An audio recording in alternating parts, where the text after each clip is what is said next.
tour. Now, what was that tour? What day was that? Mother's Day. It was actually Mother's Day. So this tour was I guess something you wanted to do, you boys wanted to do, and we actually went swimming with the whale sharks, didn't we? We did. So it was an early start.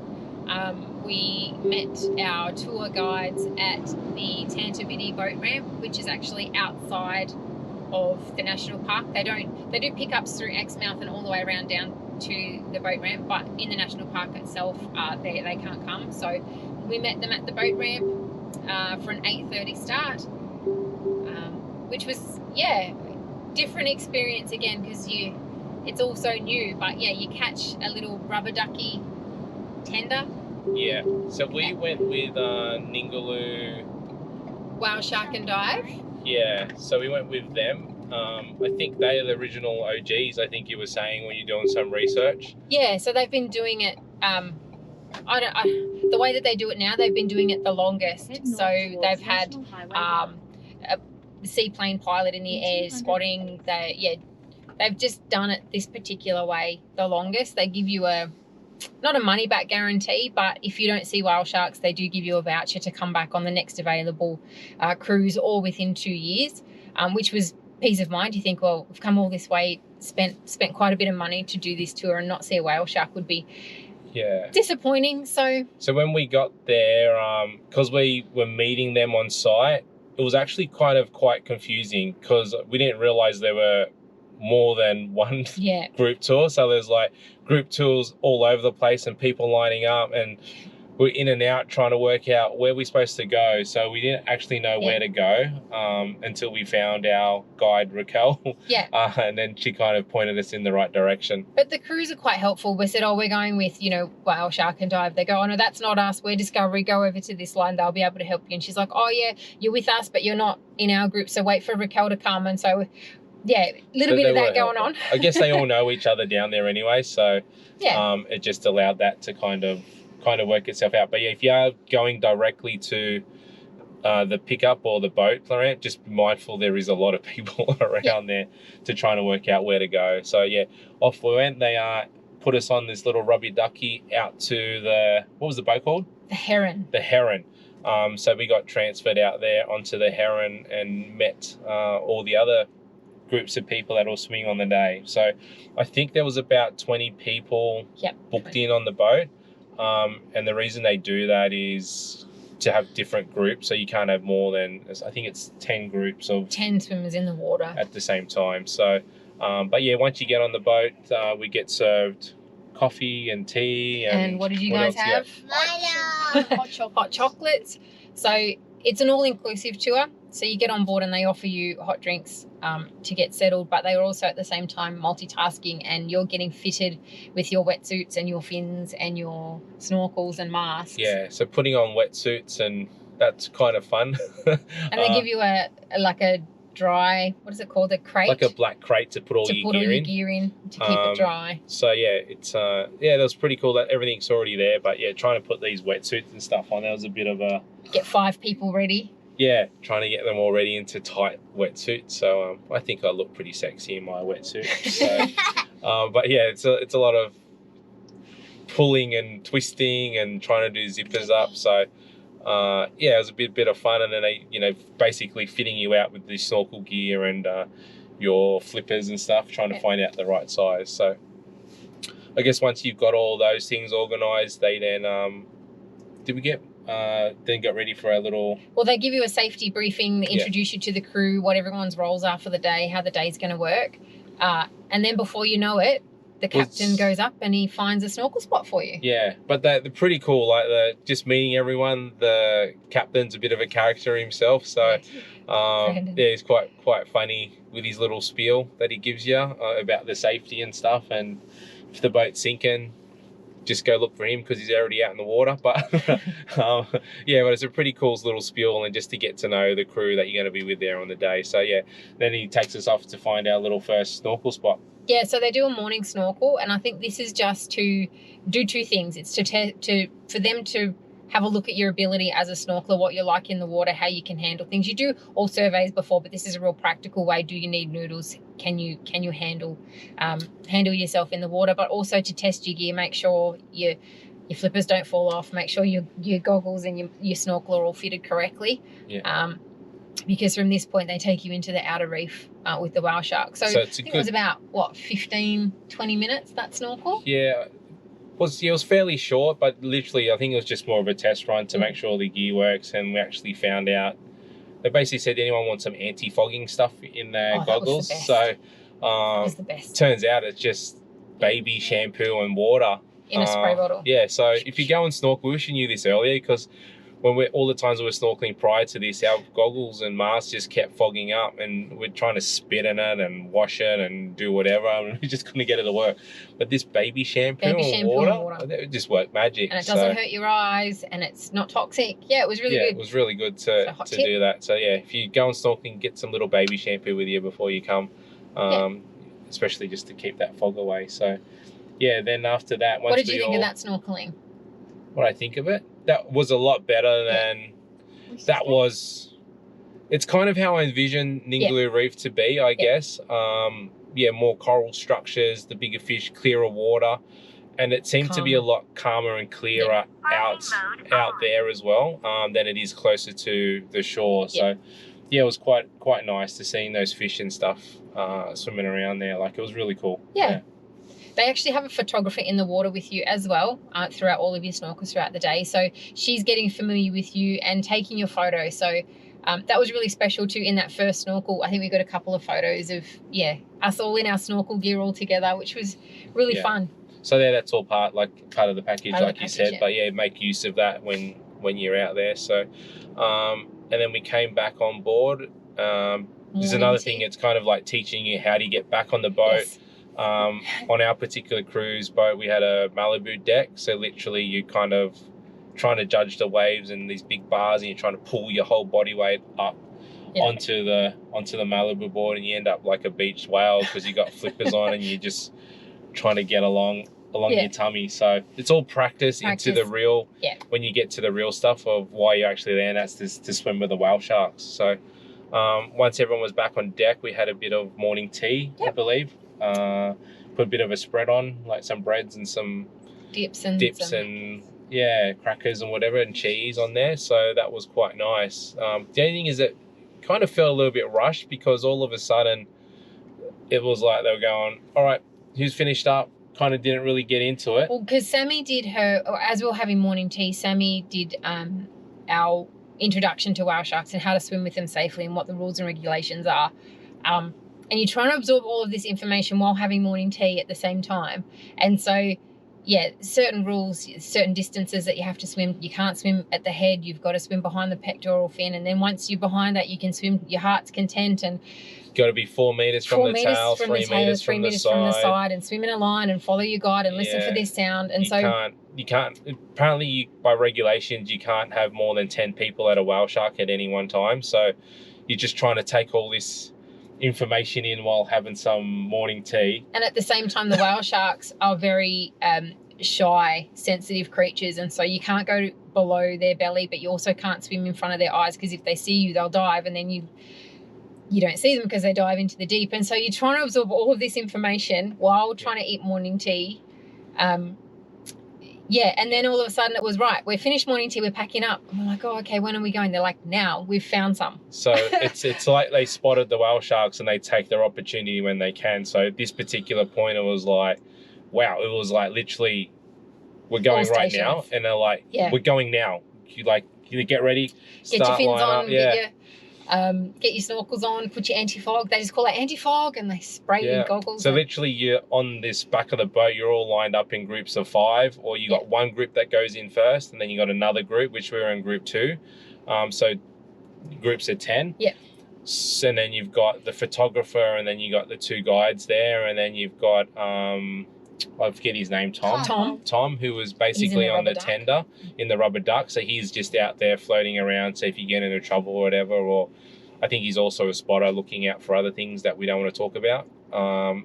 Maybe sharks, I don't know. But yeah, sharks of a different kind. So he's out there doing some spotting or whatever. But it's funny because you're sitting on the board, because we were group 2, so we were watching group 1 go. And you can hear the captain on the radio with the pilots in the air. So they've got the spotter planes in the air, and they spot one and they line the boat up And then you just hear the captain go, Group 1 onto the marlin board. And you're like, oh. So they all hustle down onto this board. And so we're sitting there watching them. And then the next thing you know, what does he yell? He's like, go, go, go. And I'm No, like, he's like, it's like, go, go, go. And everyone's like, shuffle, their and butts. in the water. And it's like literally like you see the army movies, everyone just jumps out of the plane, the red light comes on and it's go time. Yeah. So literally they all, first group went in, or actually Kate goes out, which she goes and looks, but I think she's more of a researcher as well and takes things off. But she has to go out first, spot it, and then when she spots it, she sticks her hands up. Which direction he's swimming. Yeah, and then the first group goes in, and then because you're in groups of 10, then the captain's got to then circle around, try and predict where. So you've got to be 30 metres away from another group of swimmers. And so once the whale shark, if the whale shark behaves and is 30 metres from the first group, they stop swimming, and then the second group will go in and then start their swim with this whale shark. Yeah. So you're just on edge for these cues the whole time. So then, once he gets in position, because then he moves around, then it's your turn to scuttle down. Group 2 on the marlin board. And then next thing you know, it's go, go, go. And then we're all banging to the water again, trying to find it. Yeah. And these creatures, they're like wild animals, so you can't really predict it. And I think on the first one, me and Jada jumped in and we're just swimming around and we just saw, oh yeah, there's our instructor, and then we're slowly kicking over. Then out of our eyes, we see this whale shark come straight out us with its mouth open. So I'm freaking out going, how do I go? Do I get out of the way? Because you're just so conscious of the rules. I've got to be 3 metres away and I can't be near the head and I can't be near this. And it's like, its face is right there in front of me. Well, forget that. I thought it was going to eat us, didn't we? Like, we were just like, oh my goodness, it is right there in front of us. So we had to kind of, out of fear, panic, you're just trying to swim away from its mouth because it's coming right at you. And you're looking at its little eyeball and you're going, no, I've got to get out of here. So that was our first experience. So I'm pretty sure she said she kind of... So our guide was left to find that one. So because there were 2 sharks going at the same time, so she jumped in, but then it turned, or she lost sight of it. And so when she told us to jump, anyway, long story short, she apologised because she said, I'm really sorry, that was my fault.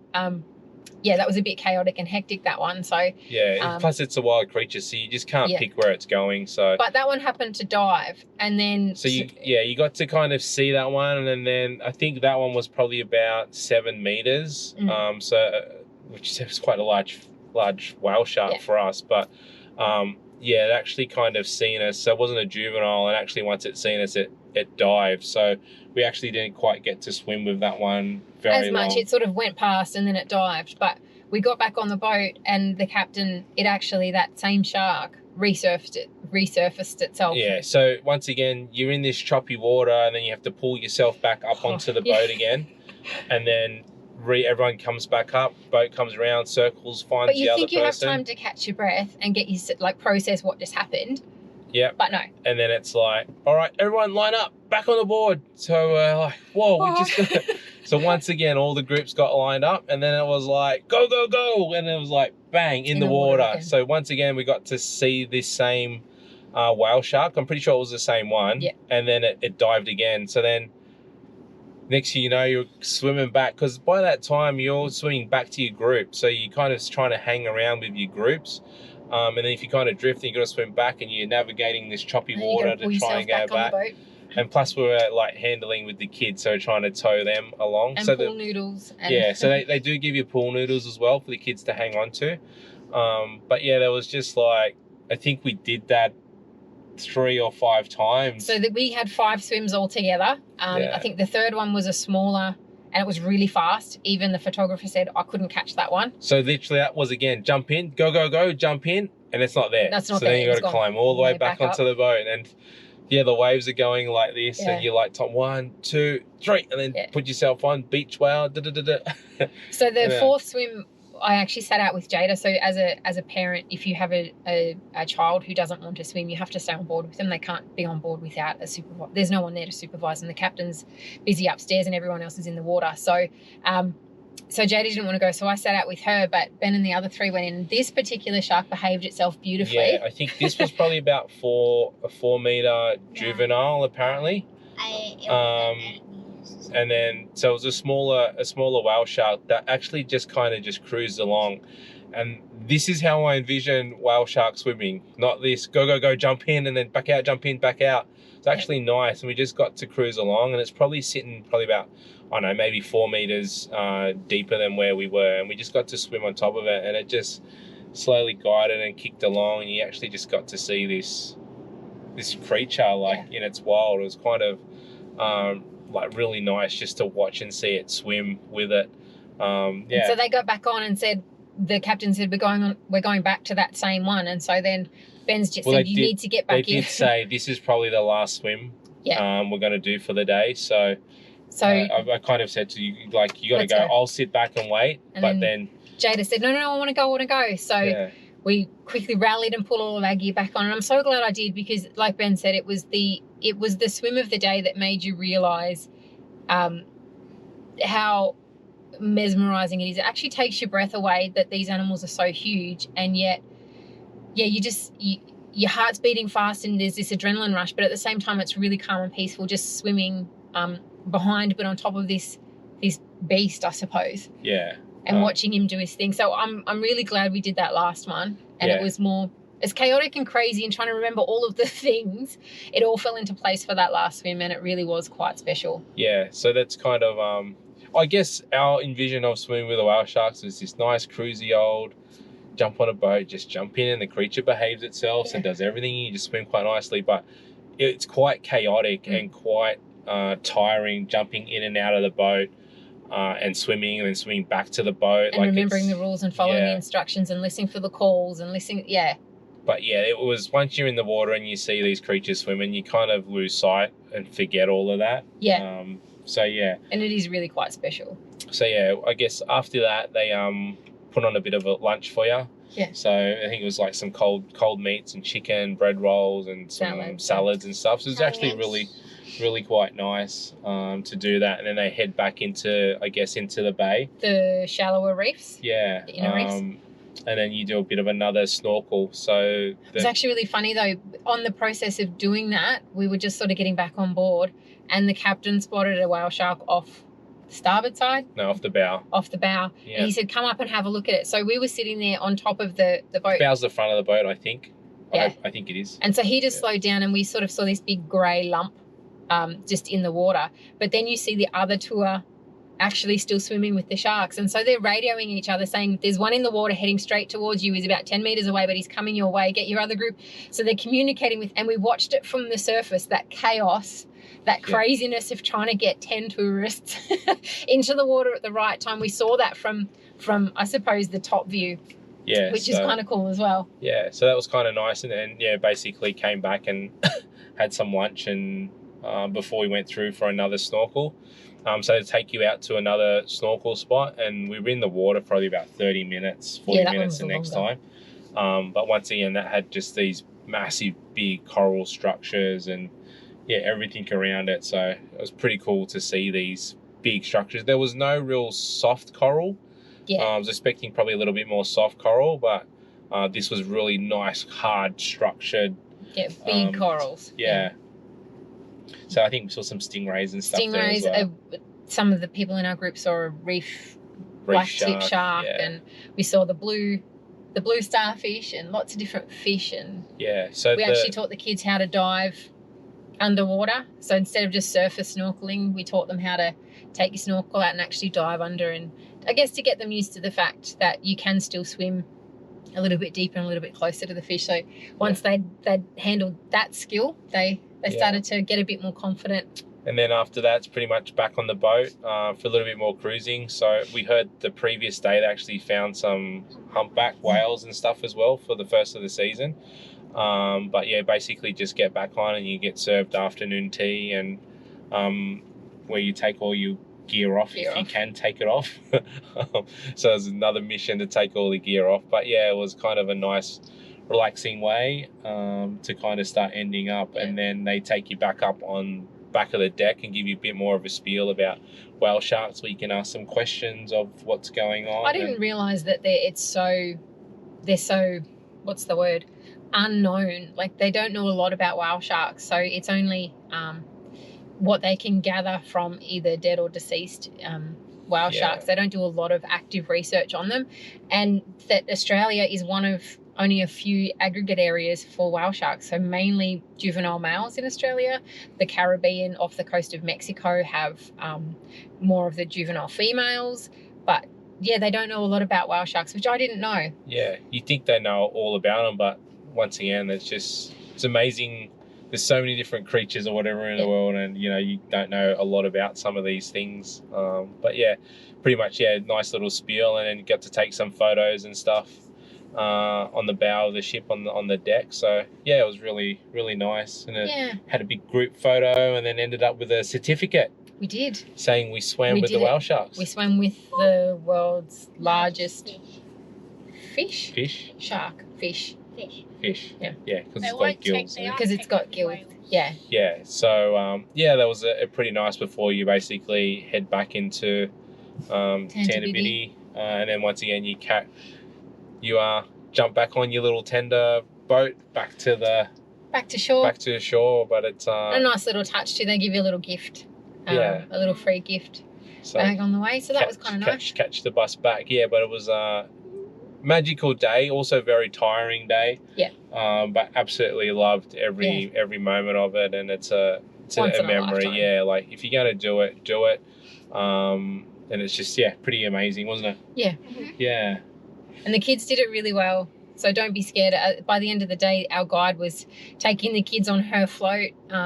Obviously, she's a much better swimmer. She knows what she's doing. So for us to, I suppose, let go of our care of the girls and let her take that on actually freed us up to do the same thing. So the girls got quite a good swim right actually, up close. And to be honest, it's probably safer for her to carry the kids them than than it is, because you'll end up saving two people as opposed to just looking after them. So yeah, it's a little bit scary, but they're very organised outfit, very experienced. They know what they're doing, and you have full trust that they will look after you out there. So yeah, so it was quite nice. But yeah, amazing day on the water, on the boat, and yeah, something, if it's on your bucket list and it's something you want to do, definitely do it. It's not like you do those things every day, but yeah, definitely worth that we did it. Yeah. So then we headed back. I think we got back to camp at about 4 o'clock in the afternoon. I think so. The day goes a little bit depending on the whale shark. So we got really good population of whale sharks really well through the day. Sometimes it's only 3 or 4 o'clock that they spot the first whale shark. So we actually had a really good time doing those swims. So we got back to camp, just after 4 o'clock, I think. Yeah. And we didn't do much else because it just so exhausting. Yeah. So exhausting. I guess through the swimming and the emotions and all forth, it really takes a toll on you. Yeah. But yeah, it was really, really worth it. Yeah. Yeah. Slept really well that night. And then it was time to say goodbye to Osprey Bay. Yeah, so, when we looked at the other family schedules that were there, we're just going, we're not going to see you guys anymore, because we're kind of heading a bit quicker than what they were. They got a little bit more time on the road. So kind of said our goodbyes to them and made sure that we'll keep in contact. So kids have made great friends, and because the kids have made friends, you kind of make friends with the parents, and it's quite an amazing experience just to meet the people along the way, like we've said before. And to share experience. It's a shared experience with them. They're doing the same thing at the same time, and they've seen things that you've seen and things that you haven't seen. So that communication and the ability to actually share it with someone who knows what you're talking about is quite special. Yeah, so said goodbye to them and basically headed out back to Exmouth to, I guess, restock up on water. But I guess we got 20 Ks into the trip, and what did we forget? Jumper. We forgot a jumper. So and we didn't pack a lot of warm clothes. Yeah, so we're like, what do we do? Do we go back? It's just a jumper, but jumper had sentimental value, so had to basically spin around and go back and pick this jumper up. And the ironic thing is, if it had happened at any of the previous campsites, it would be fine because we would have caught up with our friends. But we said our final goodbyes, or so we thought. Yeah, so basically went and said goodbye again to those families. But and then we're basically on the way out, headed back out to Exmouth. Then we stopped along the Jurabi Turtle Centre, which is, so Ningaloo is a turtle nesting area. Every year the turtles come back to lay their own eggs on the beach. So it's not turtle season for us, but we read about the information, it's actually one of a few areas in the world where 2 out of the 3 endangered species or ocean-going species of turtles come. And then I guess where you're born is where you come back to. Yeah, So if you're born as a turtle on there, this beach, you come back there. So yeah, not really a lot to see there apart from the information boards, but I can imagine like when the turtles are in nesting. We think we saw some old nesting holes just by how they were positioned on the beach. Perhaps that they were old holes. We'll never know, but it would be a sight to see female turtles coming up the beach and laying their eggs. And so if you go there's not really a lot to see apart from going out and reading the information boards. A couple of statues of turtles there as well. But I think it says something about the Ningaloo Reef that every time of year there is something different to see. So at the moment it's whale shark season. The whales are coming, you know, between May and November. The whales start to come. But then after that, the turtles are there. So be aware of the time of year that you're going to travel and what animals you might see. And if you can piggyback a couple of them, maybe you'll have a different experience to us. But yeah, definitely there's something to see that's incredible in the ocean world. Yeah. And then after that, bit further up the road is it the lighthouse? I think it's called Vlamingh Lighthouse. So yeah, it's a lighthouse that just overlooks basically the point of Exmouth, and then a bit of history up there as well, which I didn't realise. So there was actually a radar antenna, World War II radar antenna. And they actually have the sandbags that were used in World War II, the original sandbags. Look more like rocks these days. I wouldn't have known they were sandbags. No. I would have thought they were rocks. Until there was, please do not climb on. These are, you know, relics, so to speak. But yeah, it's quite nice to see that. It gives you a bit of a history of Exmouth and basically what's there and what used to be there. And and then on the other side, you get to see, when you drive into Osprey around the other side, you see these massive antennas just sticking out of the air. And you know what they are until you get up there and read about them. But then you look on Wikicamps and Google Maps, and there's like a asterisk star pattern of them. Yeah, you go, what is this? It's really weird. But when you get up there, you actually get to find out what they're about. And didn't realise they're actually antennas used in the World War II, and they were set up for the Americans because the Americans needed another base and they thought Exmouth was there, but there was nothing really in Exmouth, so it was quite a trek to go there. So, you know, if it wasn't for World War II and the Americans wanting a base, I don't know whether Exmouth would be there. Like, it's kind of just been formed because of that reason. Yeah. And these towers are like taller than the Empire State Building. So it kind of puts them into perspective as to how tall these towers actually are. Yeah. But also how Australia does have a war history as well. I didn't realise that there's a RAF base outside of Exmouth, and you go RAF base all the way out here. But sure enough, it gives you access to the Indian Ocean, and it's closer to Bali and Indonesia and Singapore than the east coast of Australia. And so you don't realise these things, that they existed, or that war was so close to home. But you can see now strategically how it makes sense. Yeah. So yeah, pretty amazing bit of information, and just the overview and the land looking up there was quite special. And then after that, we kind of headed back down. So at this stage, we were running low on fuel, so we needed to get back into town to refill up. There were some other things to see down there, like the shipwreck. The Mildura shipwreck, which contributed to the lighthouse being built. Yeah, but we were running out of time, so and plus we were running low on fuel, so we didn't know how far we could go and how far we could go back, because we had to double backtrack to pick up a jumper. So decided to go back into town and pick up our photos. Is that from from the whale shark tour, where you go into the store and they give you the instructions of how you can get your photos, which of course you want the memories. So we went in and did that, stopped at the bread shop again to get some more. So with the photos, they just basically give you an email link. So you go in, give your name, they give you an email link to all the photos that are there. Sometimes all the photos aren't uploaded all the time, but they do a pretty good job. So the day before was when we went swimming, and the next day they had all the photos ready for you to download. Yeah. So while we're there, it's in the same complex as the bakery. So like you said, we just got some more bread and so forth just to top on as we kept moving on. So I think at this point, car was beeping at us to say you need to get fuel. We're like, okay, we'll get fuel, but we needed water first. So near the Visitor Information Centre, there's a paid water station. I think it was about $2.50 for about 50 litres. Yep, so your minimum transaction is $2.50, which gets you your first 50 litres.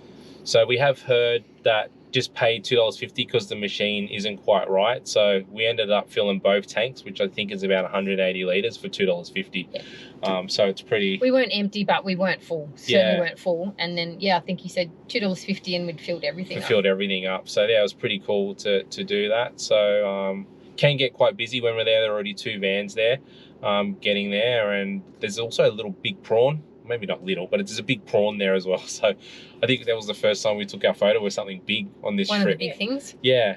A bit of history about it. They used to catch prawns, and they always do it at the same time of night on the same day, and they always catch a whole heap of it. There you go. I didn't know that. See, so he read and he's learning something. And there's also dump point as well. Dump point, which we use, and the visitor information and an art gallery. So in the visitor information, there's also a little shop. There's also a big aquarium in there. Yeah. So it's called the Ningaloo Discovery Centre. I think it was about $62 for 2 adults and 3 children to go in. We've heard it's really good for the kids. It talks to them not only about the Ningaloo Reef, but the whole area. So Exmouth, from deserts to cyclones going through the area to the war history of Exmouth. So it gives you a whole rundown of the whole area. Again, we were running short of time. The day was getting away from us. Just went so quick. So the time we left and said our goodbyes and had to go back. Centre and the lighthouse and the water, it was just eating into our time. Yeah. So basically stocked up on water, and I think at this point the car was saying you can't get to a petrol station from now. So we were trying to get to a petrol station just outside of Exmouth, which was a wholesaler. And it was kind of like the cheapest petrol that we can find. It was about 15 cents cheaper than in town itself. So, decided to push on to that one with the car screaming and yelling at us saying, you're going to run out of fuel. And you go, no, we're not. We'll be right. So this is where we kind of learnt the car a bit more. So probably about, maybe about 500 metres, the car decided to go into limp mode. And it just went, basically all of a sudden just went into reduced power mode. So I'm like, oh, okay, this is pretty cool. It's telling you reduce fuel so we can get there, knowing where it was. Then another light came up and it said service engine now. I was like, this is not good. And then next thing you know, the car just switched off and it said, please shift to park. So in a blink of an eye, all this stuff happened. The car turned off. We weren't even into the turn off of the petrol station. No, and we'd just come uphill, I think. So we managed to get up there. The car's turned off. I'm freaking out going, oh, crap, the petrol station's just there. Are we going to make it? It's just there around the corner. And literally we just rolled into this petrol station. So thankfully enough, we just had enough momentum with the big caravan on the back, pushing you along. I thought it would have dragged us down. But it was this hairline, do I use the brake? Do I not use the brake? Because if I use the brake and I lose momentum, we're not going to get there. But if I don't use the brake, then it was one of those moments. So basically rolled in and managed to fill up. So, when the car tells you got zero fuel, it means you've got zero fuel in this particular car. So we learned that the hard way. And then the next thing is when we went to try and turn the car over, it wouldn't turn over. Like it just kept trying to start. So popped the bonnet trying to find this manual pump to pump fuel back in, couldn't find it, and had to basically call Ford. And they said, oh, because these cars are all fancy these days, you need to basically pretend like you're starting the car. It's got electric pumps and you basically pretend to start the car 6 times so it primes fuel into the line. So once we did that, the car turned on, and thankfully it was like, it was great. In saying that, we did have a little engine light pop on now. So as I was driving along, I'm like, I don't like little lights on the dash that give you warnings. Orange lights. Yeah, so thankfully enough, I carry a scan gauge with me. So basically looked it up and just saw what the codes were and was able to clear that code. So it was pretty cool to carry that around to clear some codes if you got that. So worth a little investment if you haven't got it. But it's probably worthwhile to put petrol in. Yeah, we won't be doing that again. And it was the first time I've ever ran out of fuel. Yeah. So yeah, most cars go, you're at 0, you got some fuel left over. Yeah, it's plenty, you know, but it's Just, 0. Yeah. So yeah, we managed to fill up and get on the road again. Don't forget that we actually, remember we stopped at that other memorial near the RAF base on the way out of that's Exmouth. right. Yeah. What's that called again? Pot Shot Memorial? Operation Pot Shot. Operation Pot Shot. Yeah. Which was, So on the way in, we saw this little statue and we didn't know what it was, but it's Pot Shot Memorial near the Learmonth Army Base, or RAF base, sorry. And then it just tells you this amazing story. Yeah, again, War History of Australia. It's like these soldiers set off from here in World War II for a covert mission in Singapore that they pulled off. Like something like 37,000 tons of ships and things that they sank in Singapore harbour, disguised as fishermen in little blow-up dinghy things. It's a fascinating story. But yeah, they made it all the way to Singapore and home from this point in Exmouth. Yeah. It also talks about you look back over the RAF base of how the base was set up during World War II and what it was used for, and the harbours and the mines, and it's just a fascinating place to stop with lots of different stories about the Exmouth Peninsula and wartime. Yeah, like you said, we just didn't realise there was that much war history in Exmouth itself. So, but yeah, we kind of, I guess before we got into the Carragini, we just went and checked out Parapadu, didn't we? Parapadu. Yeah, there's a couple of ways to get into Tom Price, but we chose to go around the Parapadu because it's bitumen. It is a little bit longer, but yeah, it's kind of just the easier way through to get there. And in there, we also stopped by this big monster truck mining truck called the Green Goblin. The Green Goblin. So this thing was huge, but I think it was in the 1960s this thing was being used. 60s and 70s they were being used, the fleet of them. And then we overheard a story of saying, no, they're actually 3 times bigger than what they are now. Something like the Green Goblins were 150 to 170 tonnes per load, but some of the trucks they're using now are 250 to 300 tonnes per load. So it's nearly double the size. And this thing was huge. And you go, well, how... Like the ones in use now are nearly double the size. It's phenomenal industry. So so basically did that.